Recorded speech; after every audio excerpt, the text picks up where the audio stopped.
और मेरे चटोरे भाई बहनों, कैसे हो आप सभी। उम्मीद करती हूँ कि आप लोग बहुत ज़्यादा स्वस्थ और मस्त होंगे। तो आज हम आप लोग के साथ शेयर करेंगे साबूदाने की खीर की रेसिपी, जो आप देख कर नहीं कर सकते हैं कि ये खीर साबूदाने की है। इतनी ज़्यादा ये टेस्टी बनती है ना कि एक बार यदि आप इस खीर को बना लेंगे ना तो बार बार बनाना चाहेंगे। लौकी की, मेवे की, चावल की खीर हो, इसके आगे सभी फेल लगेंगे आपको। एक बार आप खा कर तो देखिएगा, नाम सुनते भाग नहीं जाइएगा कि ये साबूदाने की खीर है। बहुत ज़्यादा टेस्टी ये खीर बनकर तैयार होती है। तो चलिए फटाफट शेयर करते हैं आप लोगों के साथ साबूदाने की खीर बनाना। लेकिन रेसिपी शुरू करने से पहले आप सभी से रिक्वेस्ट है, यदि मेरी वीडियो थोड़ी सी पसंद आएगी ना तो प्लीज़ वीडियो को लाइक कर दीजिएगा। इसे ज़्यादा से ज़्यादा अपनी फैमिली और फ्रेंड में शेयर करिएगा। तो चलिए शुरू करते हैं साबूदाने की खीर बनाना। तो यहाँ पर खीर बनाने के लिए हमने लिया है 1 कटोरी साबूदाना, 3 से 4 चम्मच हमने लिया है चिरौंजी, थोड़ी सी किशमिश, थोड़े से बादाम और थोड़े से ही हमने लिए हैं काजू। मेवे आप अपने मनपसंद के कोई भी ले सकते हैं, पिस्ता ले सकते हैं और भी जो आपका मन हो उसको इसमें डाल सकते हैं। तो यहाँ पे हमने सबसे पहले क्या किया है कि साबूदाने को धुलकर अच्छे से भिगो कर रख लेंगे। हमने उस 1 कटोरी साबूदाना लिया था, उसे देखिए अच्छे से धुल लिया है। हमने मीडियम साइज का साबूदाना लिया है। एक साबूदाना आता है जो बहुत महीन होता है, एक बहुत मोटा होता है और एक बीच का होता है। तो हमने बीच वाला साबूदाना लिया है, उसे 3 से 4 बार अच्छे से धुल लिया।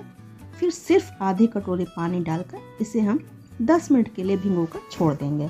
और यदि आप मोटा वाला साबूदाना लेते हैं तो उसमें आप गर्म पानी, आधी कटोरी गर्म पानी डालकर भिगोकर ढककर 10 मिनट के लिए छोड़ दीजिएगा। तो यहाँ पे साबूदाना भिगोए हुए 10 मिनट हो गए हैं। चलिए अब आपको एक बार फिर से दिखा देते हैं।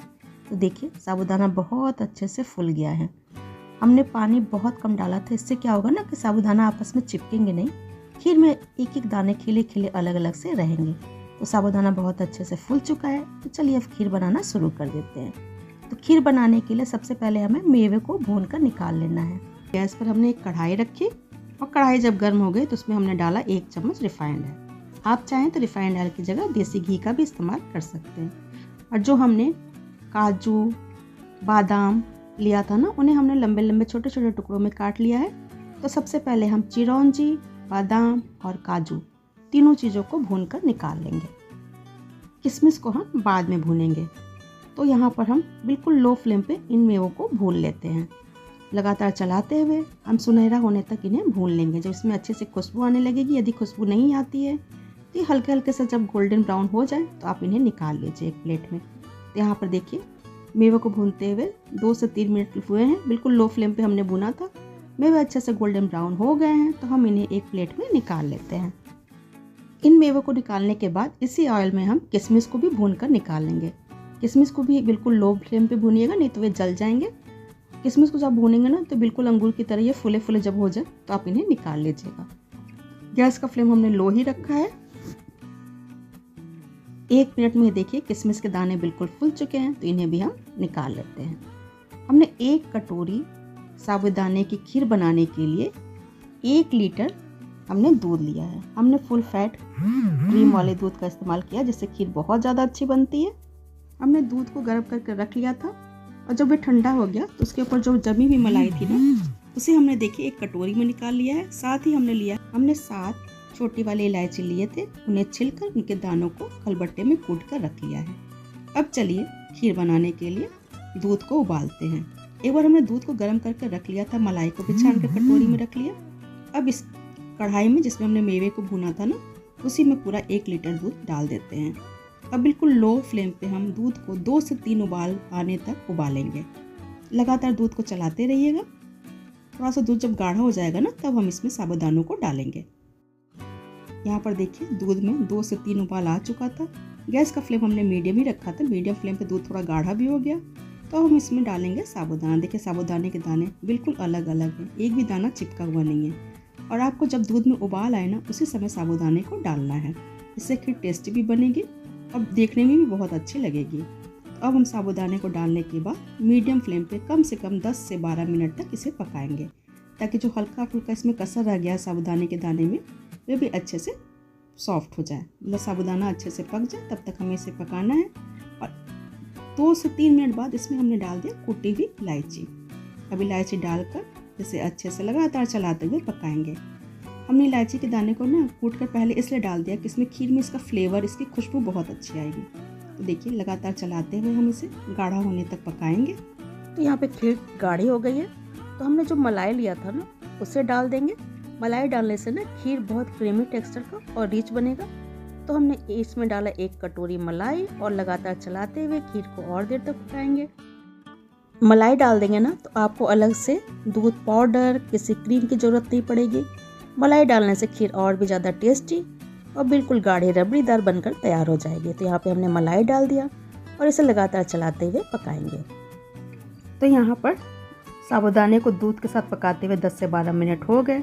दूध का पूरा टेस्ट साबूदाने के अंदर आ गया है और साबूदाना भी देखिए बिल्कुल फुले फुले अलग अलग है।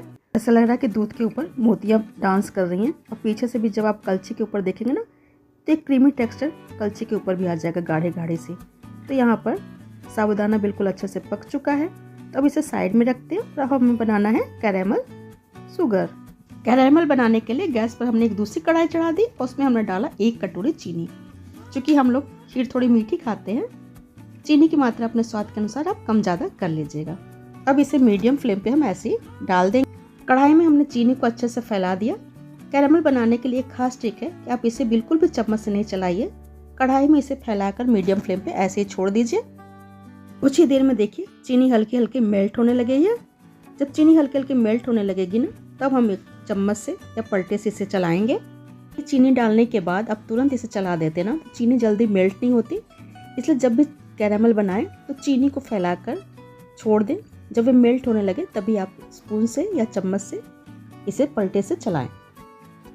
हम चीनी को बिल्कुल लो फ्लेम पर पकाएंगे। यदि आप हाई फ्लेम पर पकाएंगे ना तो इसमें कड़वाहट आ जाएगी। इस बात का ध्यान रखिएगा कि हमें बिल्कुल लो फ्लेम पे चीनी को पकाना है। तो देखिए चीनी धीरे धीरे मेल्ट होते जा रही है। तो यहाँ पर चीनी पूरी मेल्ट हो चुकी है। तो इसमें हम डाल देते हैं आधी कटोरी पानी। पहले आपको चिपचिपा सा लगेगा पानी डालते, लेकिन आप बिल्कुल परेशान मत होइएगा, धीरे धीरे से चलाते जाएंगे तो ये सिरप जैसा बन जाएगा। धीरे धीरे करके ना ये बिल्कुल घुल जाएगा। अभी आप देखिए लगातार चलाते हुए ऐसे कर दीजिएगा ना तो ये सिरप जैसा बनता जाएगा। चाहे तो चीनी के दानों को भी डाल सकते हैं, लेकिन जब इस तरह से आप चीनी बनाकर डालेंगे ना सिरप के रूप में तो उसका टेस्ट बहुत अच्छा आता है। खीर बहुत डिलीशियस बनकर तैयार होती है और उसका कलर बिल्कुल गोल्डन आता है, जैसे लगता है कि ये रबड़ी है। इतनी गाढ़ी और पिंक कलर की खीर बनकर तैयार होती है। तो देखिए धीरे धीरे कर सारी चीनी इस तरह से बन गया, लिक्विड फॉर्म में हो गया, सिरप बन गया। तो अब हम इसे डालेंगे खीर में। तो चलिए इधर हमारा सिरप तैयार है तो दूसरी तरफ हम खीर को अब देख लेते हैं। बिल्कुल मलाईदार साबूदाने की गाढ़ी गाढ़ी खीर बनकर तैयार हुई है। अभी आपको हम एक बार चलाकर दिखा देते हैं। तो देखिए कलछी के पीछे बिल्कुल गाढ़ी क्रीम जम गई है। बिल्कुल इसी तरह की कंसिस्टेंसी वाली खीर हमें बनाकर तैयार करनी है। अब हम इसमें डालेंगे कैरेमल।